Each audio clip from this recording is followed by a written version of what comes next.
आर्य समाज दतीर में आप सभी का स्वागत है।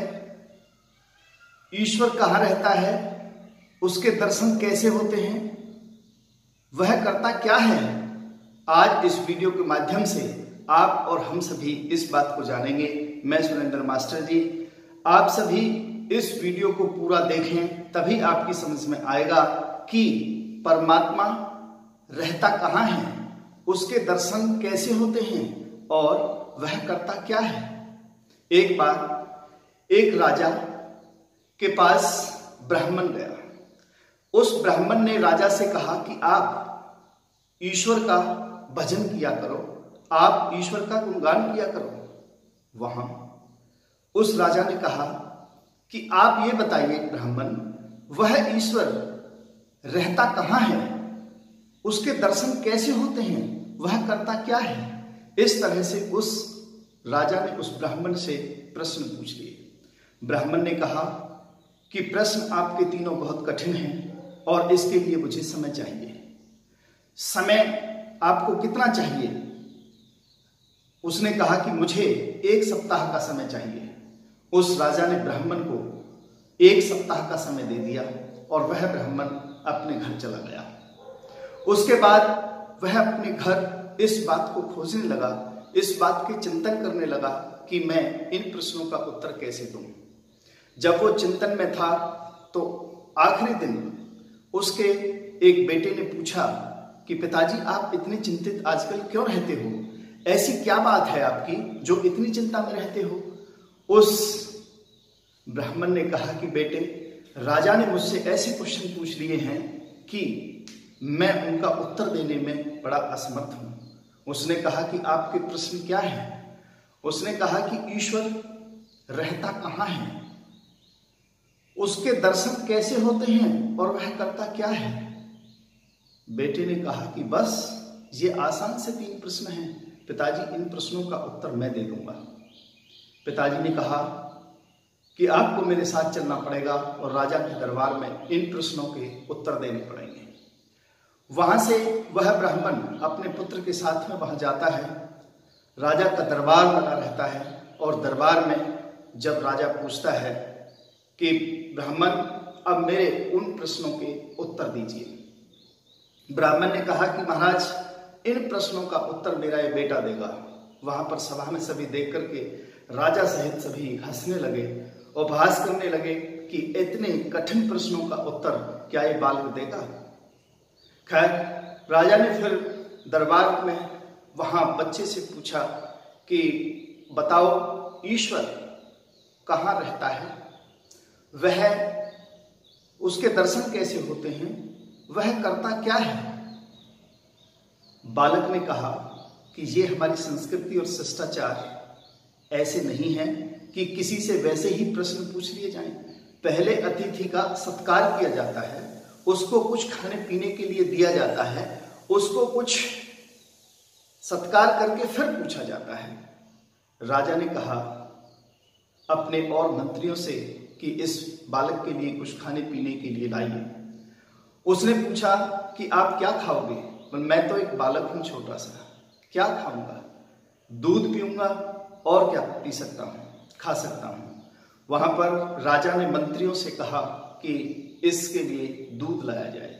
मंत्री वहां पर एक कटोरा में दूध ले आए और उस बच्चे को दे दिया। जब उस बच्चे को दे दिया तो वहां पर वह बच्चा उस कटोरा को लेकर के ऐसे और उसमें झांक करके ऐसे देखने लगा उस कटोरे में। फिर उसने अपनी उंगली को लेकर के ऐसे उस कटोरे में घुमाने लगा। राजा ने कहा, आप इस कटोरे में क्या देख रहे हो? उस बालक ने कहा कि मैं इस कटोरे में मक्खन को देख रहा हूं कि दूध में मक्खन रहता है। राजा ने हंसते हुए कहा कि आपको मक्खन ऐसे दिखाई देगा?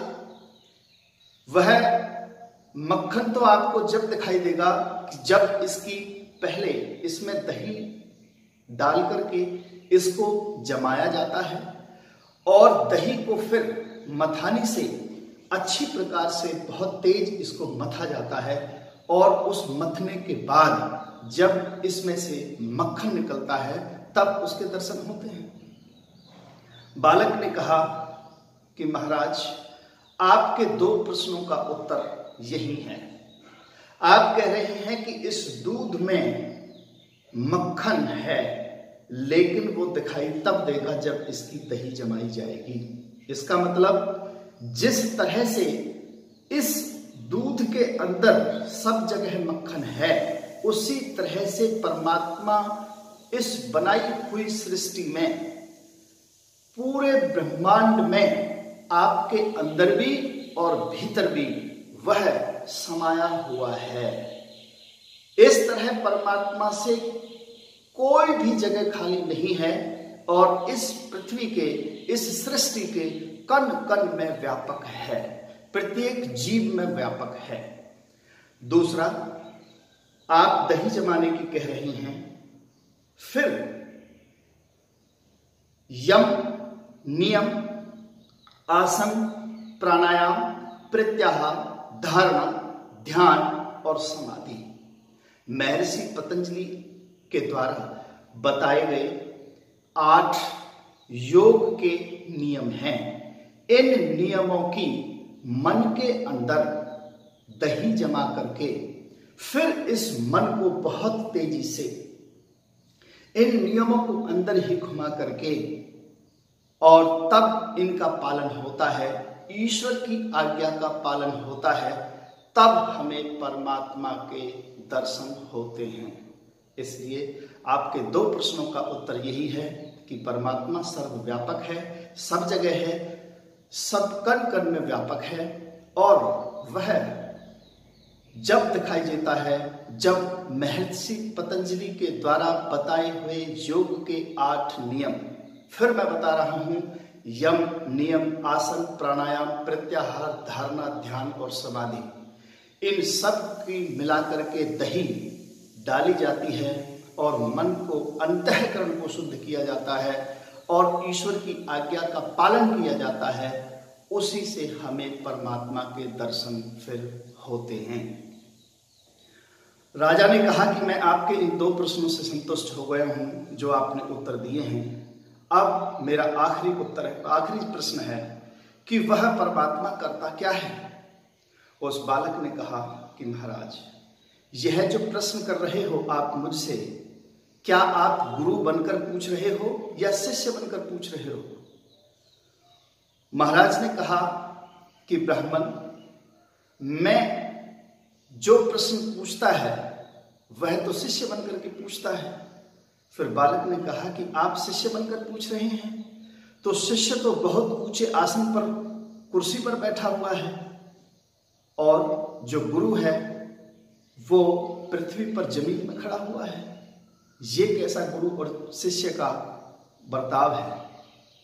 आप नीचे आइए और गुरु को ऊपर बैठने दीजिए।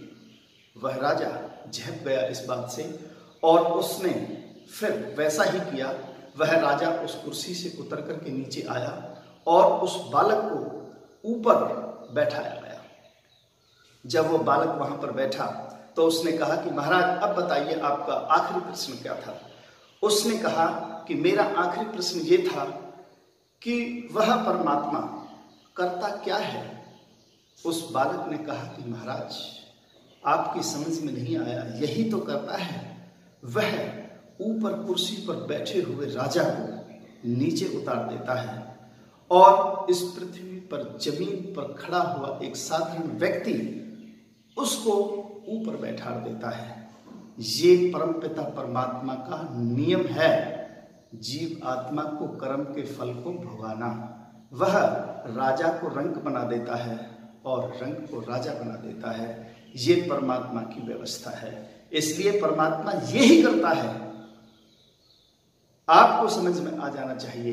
राजा ने कहा कि ठीक है, मेरे इन 3 प्रश्नों का उत्तर मिल गया। ठीक इसी प्रकार हम सभी को समझना चाहिए कि वह परमात्मा कण कण में व्यापक है। आपके अंतःकरण मन मंदिर में परमपिता परमात्मा है। आपको कहीं भी उसको तीर्थ करके, उसको कहीं भी दूर जाकर के उसको कहीं भी इस सृष्टि में ढूंढने की आवश्यकता नहीं है। वह परमात्मा ढूंढने की वस्तु नहीं है, वह परमात्मा समझने की वस्तु है। आप परमात्मा को जानें, आप परमात्मा को समझें और अपने अंतःकरण को पहले शुद्ध करें, तब आपको परमात्मा के दर्शन होंगे। आप अपने मन के अंदर जो विचार करते हैं, जो गंदे विचार करते हैं, आप मन के अंदर जो द्वेष रखते हो, आप दूसरे की बुराई करते हो, आप दूसरे को बिल्कुल ऐसा समझते हैं कि यह मेरे सामने कुछ नहीं है, आप अपने मन के अंदर अभिमान करते हो, आप अपने मन के अंदर दुष्टाचारी विचारों को सोचते हो, इन सभी चीजों को जब तक आप अपने मन के अंतःकरण से नहीं निकालेंगे, तब तक आपको परमपिता परमात्मा के दर्शन नहीं हो सकते। और चाहे आप कितना भी तीर्थ में चले जाइए, आप कितना भी कहीं भी घूमने के लिए चले जाइए, आप कहीं भी किसी के गुरु के पास चले जाइए, जब तक आप स्वयं अपने अंतःकरण को शुद्ध नहीं करेंगे, आपको परमात्मा के दर्शन नहीं हो सकते। इसलिए हमें परमात्मा की आज्ञा का पालन करना चाहिए और तभी ईश्वर भक्ति करनी चाहिए। आप सभी का बहुत बहुत धन्यवाद।